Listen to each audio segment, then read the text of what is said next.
Bueno chicos, buenas tardes. Hoy vamos a continuar con este tema que es el de intervención en crisis y pues por supuesto es un tema absolutamente relevante por estas épocas. Es un tema que yo creo que más de uno les habrán preguntado. Muchos de ustedes también tendrán dudas o preguntas relacionadas con esto, entonces pues yo creo que es un tema absolutamente primordial y muy utilizado en este momento, ¿no? Además de eso que este es un tema en particular que yo creo que cualquier psicólogo debería saber manejar o debería poder manejar, y les soy muy sincero, si de pronto alguno de ustedes no quiere trabajar en clínica, aunque pues o le va a tocar un poco el otro semestre, ¿cierto? Porque ya es obligatorio que todos pasen por clínica, pero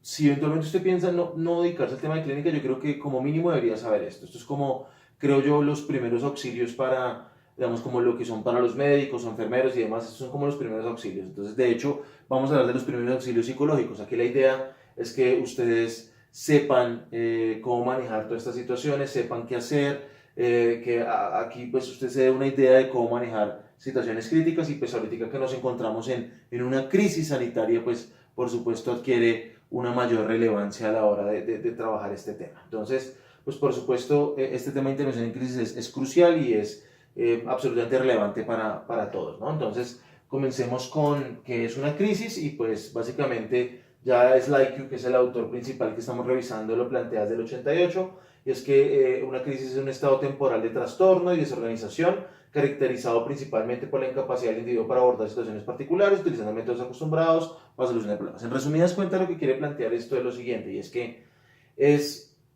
si estamos hablando de una crisis, es un tema temporal, ¿cierto? Cuando hablamos aquí de una crisis sanitaria, pues lo que se asume es que la crisis sanitaria sea temporal, que pase con el tiempo, ¿cierto? Y usted me va a decir, Camilo, pero ¿qué pasa si esa desorganización mental, esa incapacidad del individuo para afrontar no es temporal, sino que se demora mucho más tiempo? ¿Sí?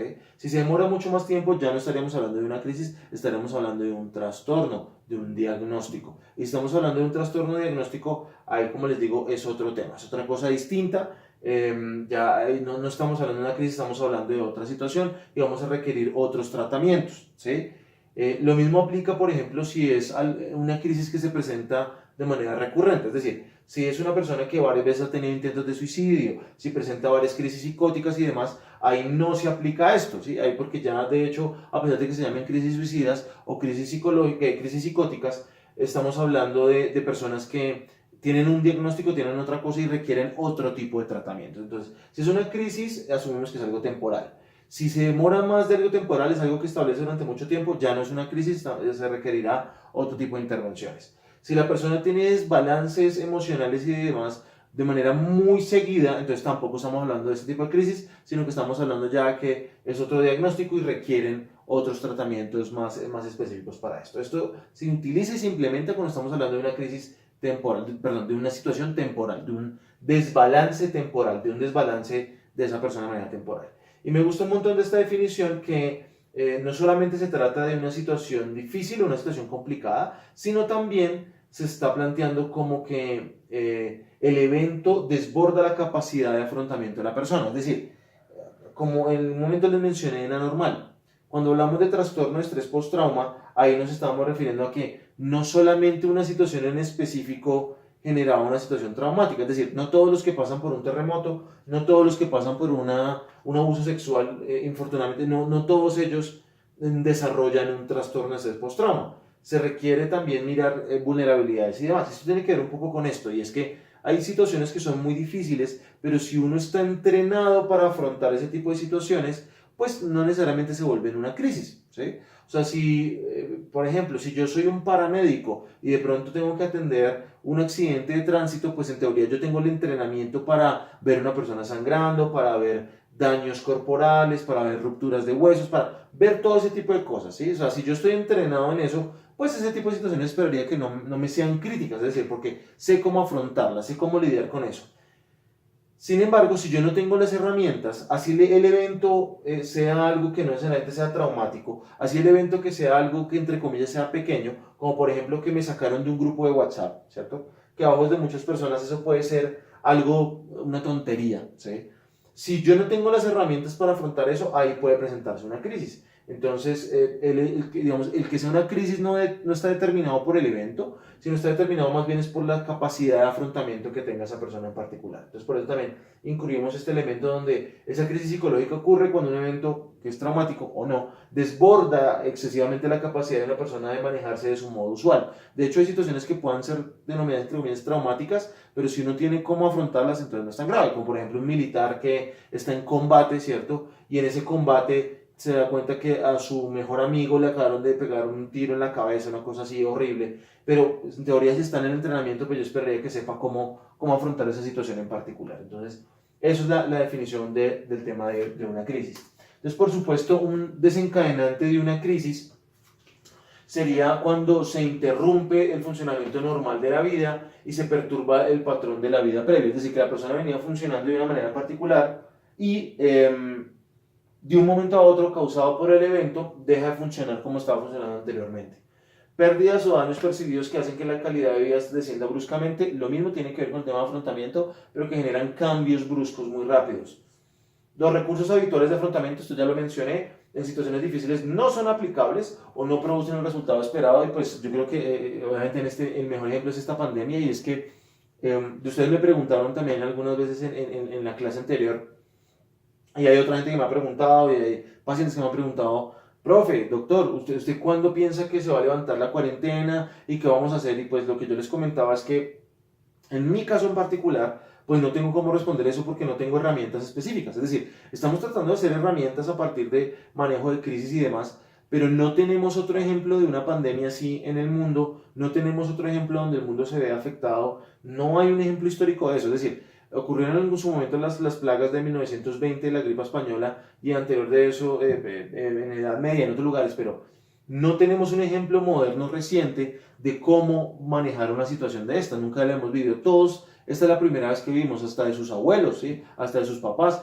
Nadie ha vivido una situación de estas. Todo esto es una primera vez para nosotros, por eso tiene sentido que una situación como la pandemia, donde sea completamente novedoso, donde nadie tiene muchas herramientas, pues efectivamente ocurran muchas crisis, ¿no? Entonces, por eso es esperable que ahorita en esta situación de pandemia se generen tantas crisis. Sin embargo, los síntomas que nos puede indicar si una persona está experimentando o no una crisis, pues tienen que ver con estos, y yo creo que nuevamente se parecen un montón al tema de un diagnóstico de estrés agudo o un trastorno de ajuste, pero pues aquí lo tenemos, ¿cierto? Toda la parte cognitiva de preocupación, negación, problemas para tomar decisiones, para concentrarse, para poner atención, desorientación en tiempo y espacio. Y de hecho, si usted comienza a mirar todas estas, no me sorprendería que muchos de ustedes o muchos de sus familiares, o cuando me han preguntado sobre el tema de la cuarentena, usualmente las personas que la estén pasando más mal en la cuarentena tengan estos síntomas, ¿sí? Tengan estos síntomas. Muchos de ustedes están teniendo dificultades para ubicarse qué día es hoy, qué día está el clase, a qué horas tocaba, ¿cierto? El tema del aislamiento, el tema del problema de sueño, que es que a qué hora estamos comiendo, a qué hora nos estamos levantando, problemas de temblor, problemas de frío, escalofrío, bueno.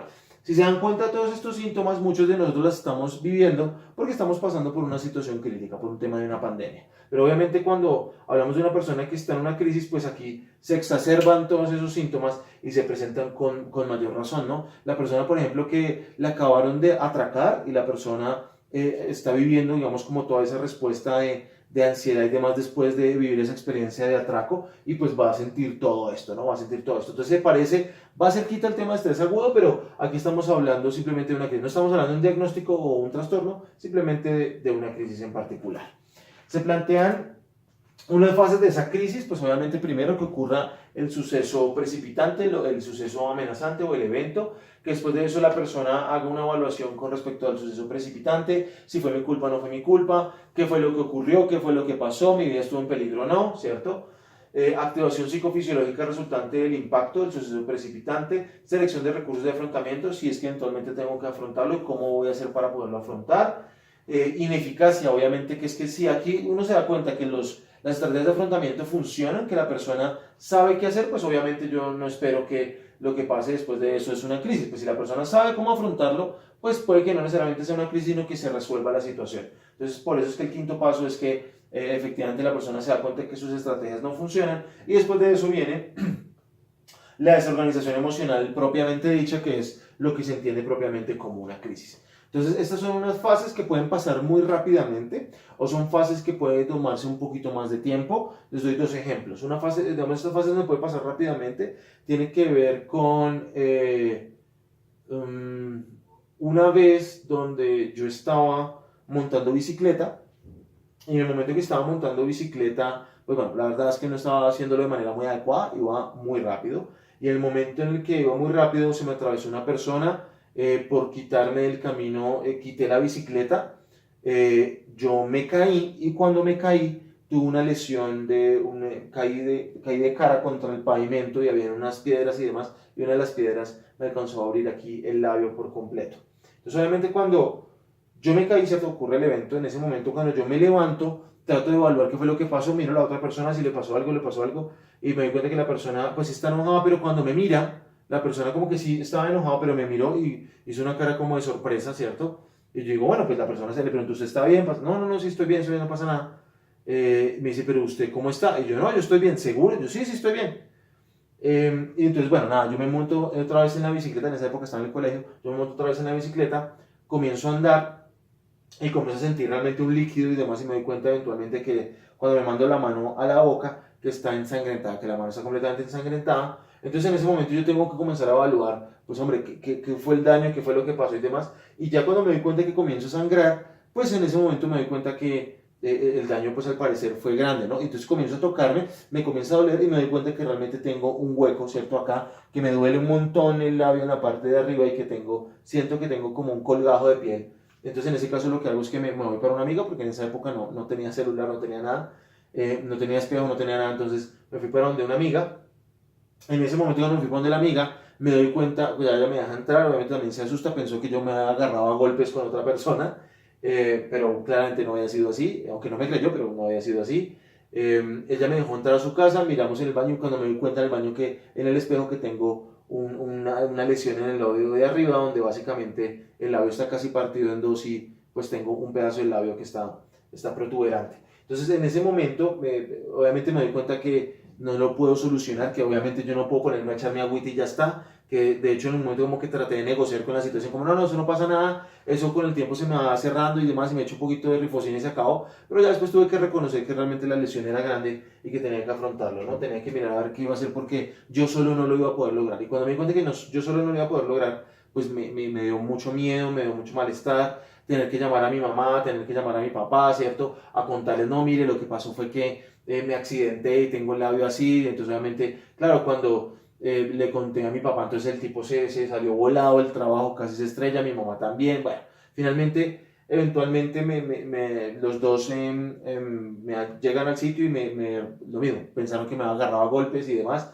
pero me llevaron a un centro médico y en el centro médico me querían poner un punto, ¿cierto? Que es la conexión y demás. Yo no quería, yo dije que no, y que no, y que no, y que no, y que no me iba a dejar, y no me iba a dejar, y iba a pelear y no me iba a dejar, porque lo que me preocupaba era la cicatriz y también el dolor del punto, entonces finalmente lo que pasó fue que yo dije que no, que lo iba a manejar de otra manera, entonces el médico dijo, bueno, pues entonces póngase un punto de papel, entonces finalmente fue como un sticker que me pusieron ahí en el lado, en la parte de arriba, y obviamente esa situación implicó un desorden completo porque no solamente era el tema del dolor y demás, y de que, por ejemplo, yo no me podía reír, si me iba a reír me tenía que coger el labio de arriba, ¿cierto? Y reírme como, ¿cierto? Una cosa así bastante incómoda.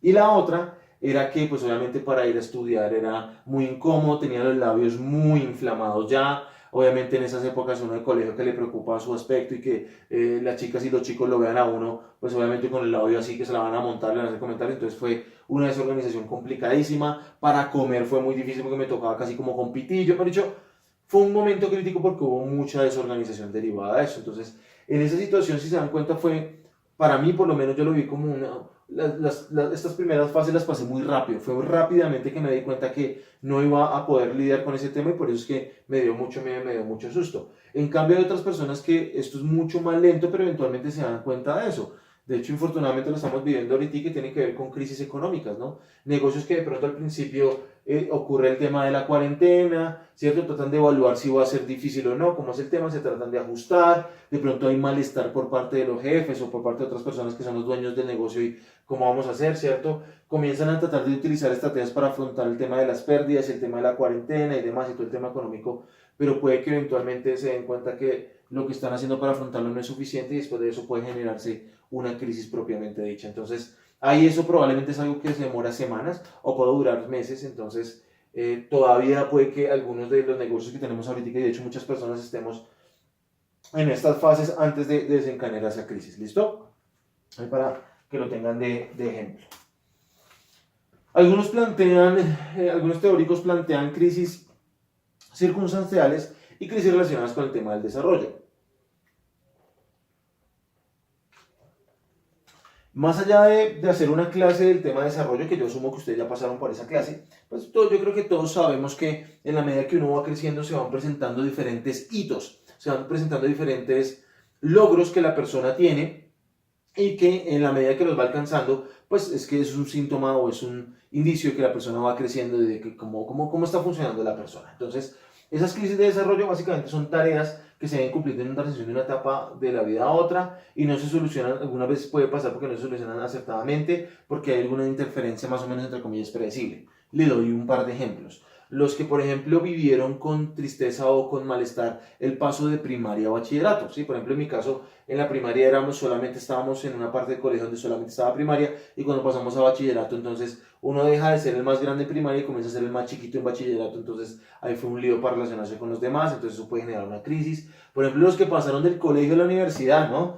A muchos de ustedes que en los primeros días de universidad fue un momento casi crítico porque no sabían cómo coger el bus, como el tema de la comida, es que la universidad estaba muy llena de gente, es que no conozco a nadie, entonces obviamente todo ese tipo de situaciones pueden generar crisis y es no, entre comillas, predecible o esperable que se generen crisis relacionadas con el desarrollo, relacionadas con esas situaciones vitales que son normales, ¿no? Enterarse que estás embarazada, que vamos a tener un hijo, pues eso siempre, así en teoría sean parejas que lo estén buscando y demás, es una situación un poquito crítica porque desbalancea, porque pone a prueba muchos temas de afrontamiento y demás. Entonces, por eso estamos hablando de situaciones que en teoría o entre comillas son como predecibles. Y otras que son circunstanciales, que esto ustedes ya conocen un montón, se habló de este tema también en Anormal, se habló también en traumas, se habló en suicidio, se habló en duelos, se habló un montón de cosas, y es que son circunstancias, cosas que pasan, cosas desafortunadas que ocurren y nuevamente que tienen que ver con esa pérdida de control, ¿no? Con ese tema donde yo siento que no controlo la situación, que mis recursos no son suficientes para afrontar lo que tengo que afrontar y por eso es que se me salen de las manos, se me salen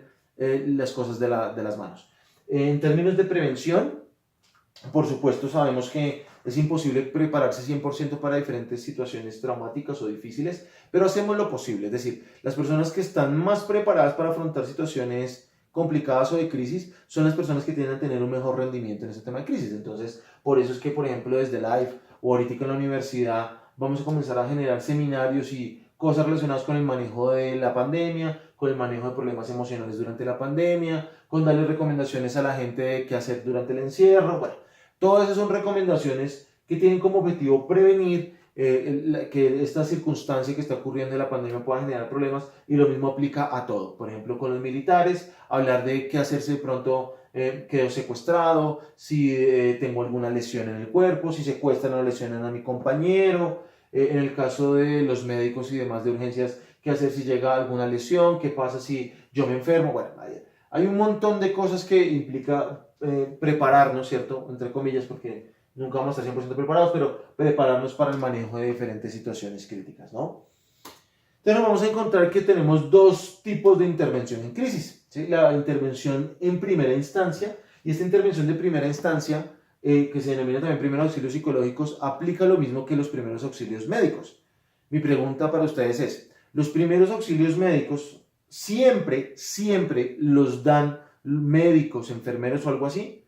Pues yo espero que su respuesta claramente sea un rotundo no. No siempre lo dan los médicos o enfermeros. A veces los primeros auxilios médicos los da el conductor, los da el trabajador, los da el jefe, los da el compañero, los da el amigo, los da la pareja. O sea, los primeros auxilios son primeros auxilios. ¿Eso qué quiere decir? Que en esa primera instancia, pues no siempre van a ser las personas, los trabajadores de la salud quienes van a dar esos primeros auxilios médicos. Y aquí en los primeros auxilios psicológicos pasa exactamente lo mismo. En primera instancia no siempre son los psicólogos los que están dando esa atención, a veces pueden ser enfermeros, bomberos, policías, ¿cierto? Lo que vimos infortunadamente en Ibagué, si no estoy mal, donde esta señora toma la infortunada decisión de arrojarse al vacío con su hijo y pues básicamente nos encontramos que una situación donde pues los policías que estaban ahí estaban haciendo sus primeros auxilios, son ellos los que estaban haciendo sus primeros auxilios y pues ahí estamos hablando de esa primera instancia, ese primer contacto en la crisis y ahí sí puede ser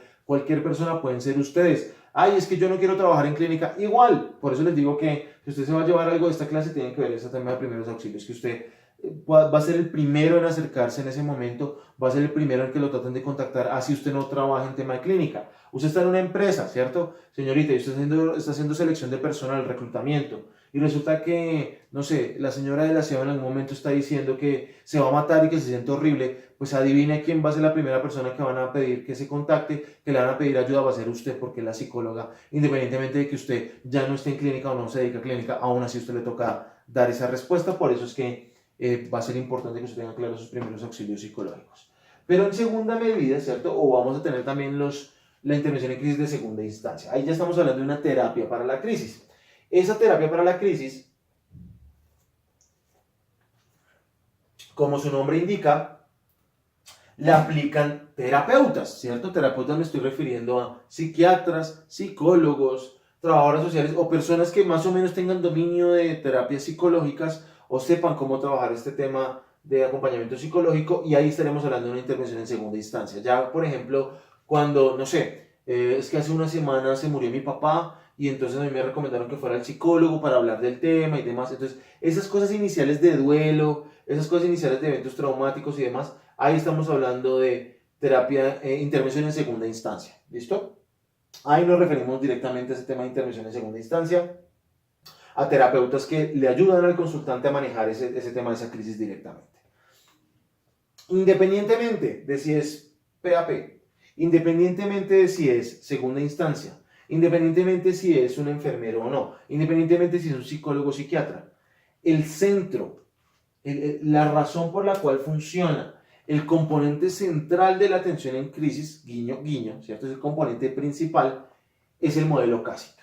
Y este modelo CASIC o perfil CASIC básicamente es el perfil, la evaluación que yo tengo que hacer y también las sugerencias a qué nivel tengo que hacerlas. Este perfil CASIC es para que usted sepa qué preguntar, ¿sí? Para que de pronto si usted se encuentra en el Transmilenio, una persona que está muy triste porque o está alterada emocionalmente porque le acaban de robar la maleta o la billetera, usted sepa qué preguntar. ¿Sí? En situaciones de crisis uno comienza a indagar sobre estos aspectos. ¿Sí? No lo voy a profundizar demasiado porque también está en las lecturas, pero pues básicamente muchos de ustedes ya saben a qué se refiere esto. Uno pregunta sobre las conductas de esa persona que está haciendo en ese momento, uno pregunta acerca de lo que está sintiendo, uno pregunta de lo que está sintiendo en términos emocionales, uno pregunta también en términos del cuerpo, si le duele algo, si pasó algo, si necesita ayuda en términos médicos, uno pregunta con quién está, con quién hay que hablar, qué pasa con la familia, ¿cierto? La parte interpersonal, uno pregunta pensamiento.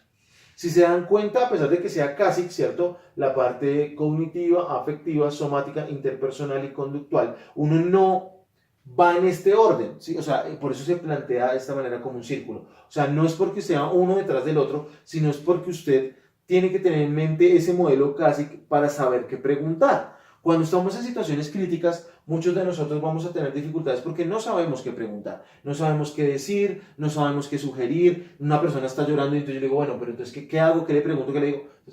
La idea es que usted se acuerde del CASIC, que usted pregunte qué está haciendo, qué está pensando, qué está sintiendo, cómo está el cuerpo, cómo está el tema de la familia, y usted comience a indagar sobre todas esas áreas y después de eso, pues eventualmente usted puede ayudar a la persona a restablecerse. ¿Sí? Ya ahorita les voy a ser más específico en el tema de primeros auxilios, pero el centro de la terapia, tanto de primera instancia como de segunda instancia, es el CASIC, ¿cierto? Este es el centro de la terapia, ¿sí? En segunda instancia, igual, la persona llega y le digo, bueno, en estas últimas 2 o 3 semanas, ¿qué cosas has estado haciendo? ¿Cómo te has sentido? ¿Qué ha pasado con el cuerpo? ¿Cómo te ha ido con otras personas? ¿Y qué has estado pensando? O sea, pregunto exactamente las mismas cosas, ¿ok?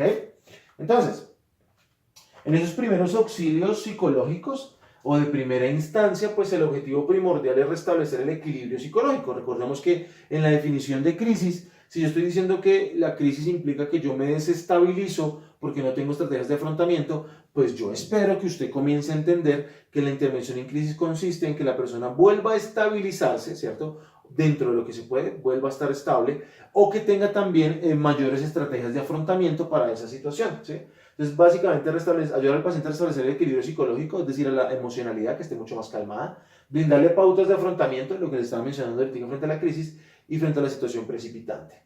La idea es proporcionar apoyo, y cuando digo proporcionar apoyo es ponerle atención, es escuchar, ¿cierto? Eso ya es apoyo. Reducir la mortalidad. Cuando hablamos de reducir la mortalidad me refiero a que, por ejemplo, la persona está diciendo que está en un balcón y que se quiere botar y usted le dice, no, venga, hágase a este lado, ¿cierto? Éntrese al apartamento. La persona dice que tiene un cuchillo por ahí que lo tiene en la mano y le dice, bueno, deja el cuchillo de al lado. La persona que le dice, no, voy a coger las llaves del carro y me voy a ir borracho manejando, entonces uno, no, venga, présteme las llaves del carro, ¿cierto? Le quita las llaves del carro o le quita el trago. Bueno, usted va haciendo cosas para reducir la mortalidad, para reducir la peligrosidad de la situación.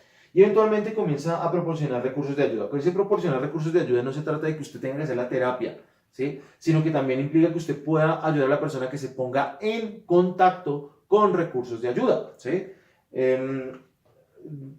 Poniendo otra vez el ejemplo de la persona esta que está en Transmilenio y está muy alterada porque lo acaban de robar, pues probablemente su apoyo y sus primeros auxilios psicológicos están en escuchar qué pasó, que la persona se sienta apoyada, se sienta acompañada y que probablemente su intervención va a terminar en el momento que la persona ya esté hablando con la policía o en el momento en que la persona hable con los familiares. Bueno, en esos momentos es cuando usted ya va a cerrar ahí, ¿cierto?, la intervención y ahí porque usted hizo que la persona estuviera teniendo contacto con esos recursos de ayuda. Entonces, si usted se da cuenta, pues obviamente yo hago todo este chequeo del CASIC, ¿cierto? Yo reviso todo este tema del CASIC, pero tengo un objetivo. Yo reviso todo esto, yo pregunto y hago sugerencias para que la persona esté estable, para que la persona reduzca la mortalidad y para que la persona pueda ir a recibir recursos de ayuda, porque probablemente si está en crisis es porque no sabe cómo afrontar la situación. Entonces por eso va a ser importante darle recomendaciones para que vaya y se ponga en contacto con recursos de ayuda. ¿Listo? Entonces eso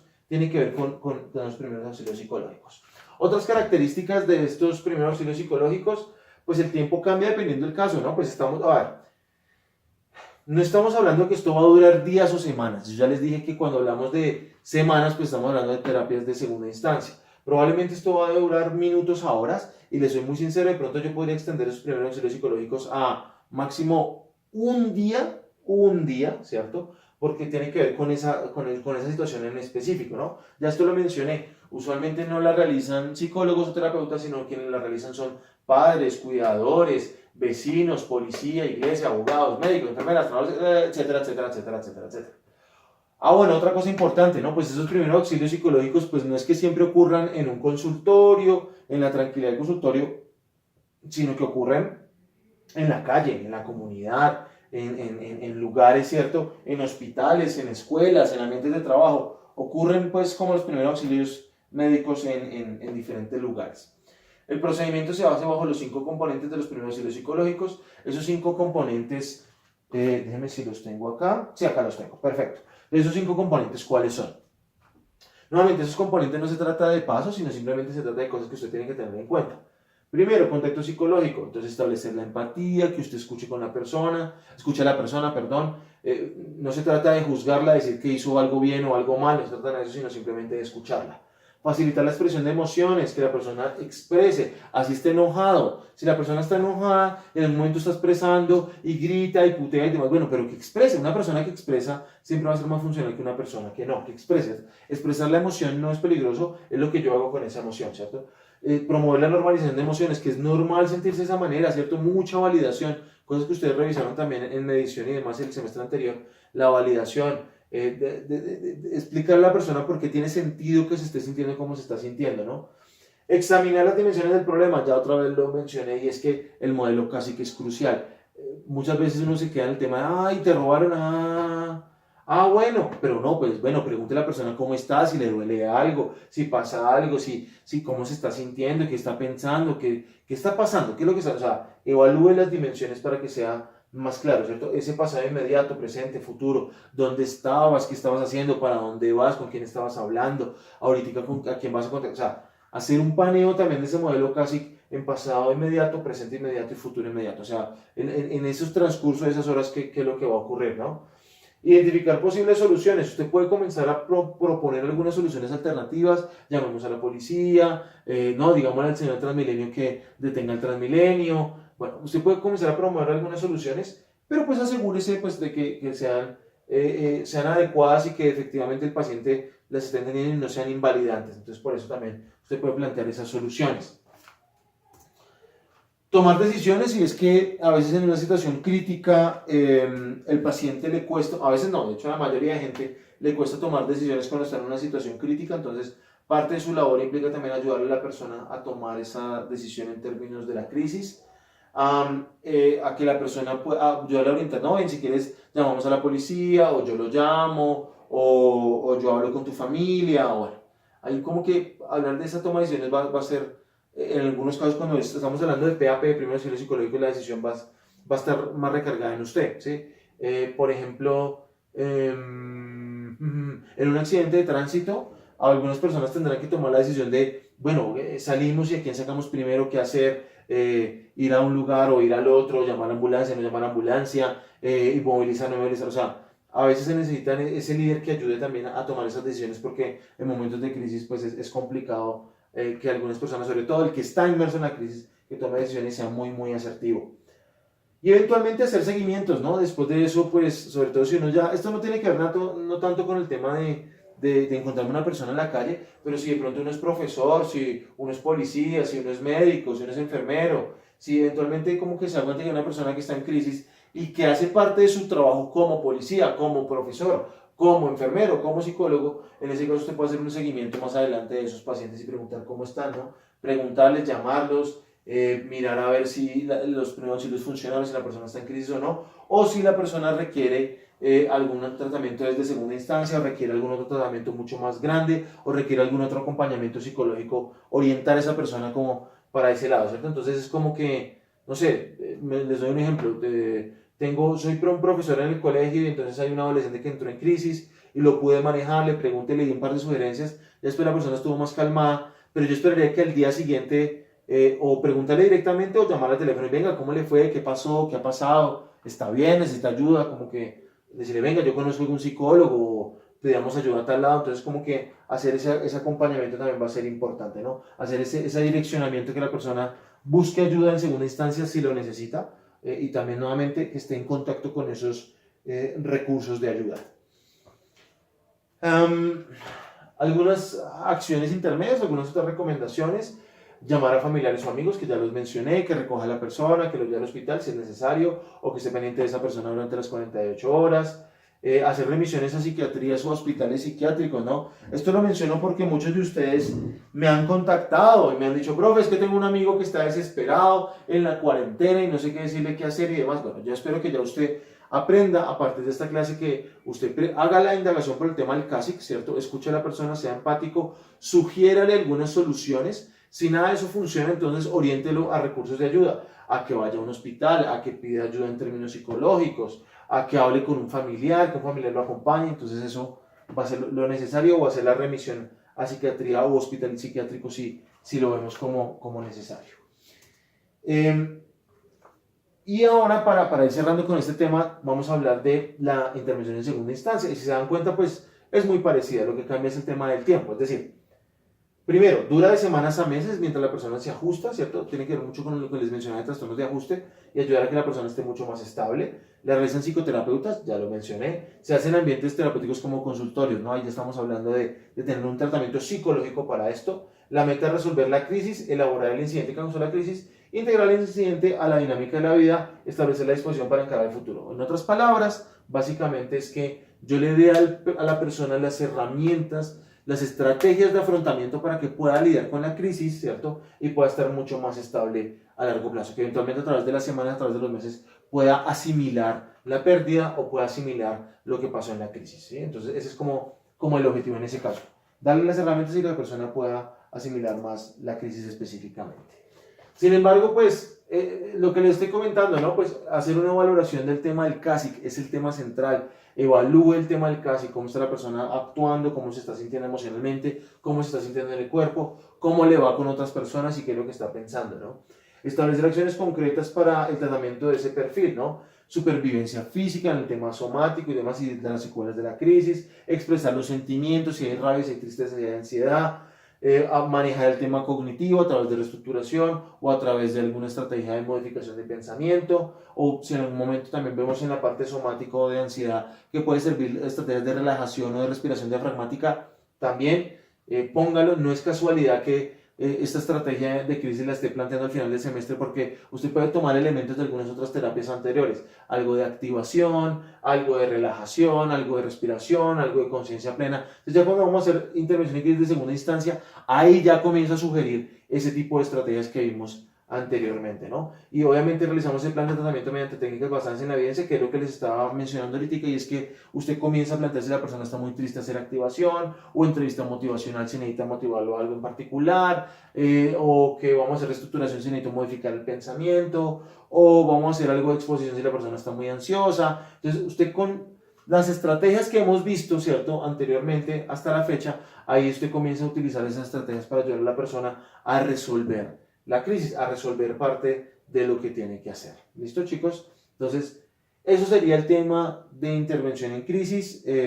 Como les digo, específicamente me han pedido ejemplos del tema de la pandemia. Si una persona está pasándola mal porque está en cuarentena, pues haga el perfil CASIC, pregúntele a esa persona cómo está, sugiérale algunas cosas en términos de o activación, o relajación, o respiración y demás. Si nada de eso funciona, esas estrategias de afrontamiento no funcionan, redirecciona, indíquele al consultante, oriéntelo a que esa persona pida ayuda y tenga recursos de ayuda en términos de ir a terapia, ir a consulta o bueno, ir a psicología. Entonces que está la línea 192, hay bueno, diferentes recursos, y lo que les recomiendo, y de hecho lo que les pediría cuando vayamos a hablar en la clase, en la parte de la videoconferencia, es que si tienen números de teléfono y demás. Hoy por ejemplo me enteré que la Fundación Sergio Urrego también está haciendo atención psicológica y demás por telepsicología. Entonces en esos casos el miércoles nos vemos y hablamos acerca de esto, y mencionamos en la videoconferencia si la persona está teniendo dificultades, entonces cómo manejarlo, y eso. Entonces ahí ponemos entre todos ahí diferentes líneas o diferentes recursos que puedan servir. ¿Listo? Esa sería la recomendación del tema de manejo de crisis. Espero que en el juego de roles lo hayan podido observar, y pues nada, quedo atento a cualquier duda o pregunta que tengan a través del foro y también en la videoconferencia. Chicos, que estén muy bien, cuídense, un abrazo, chao.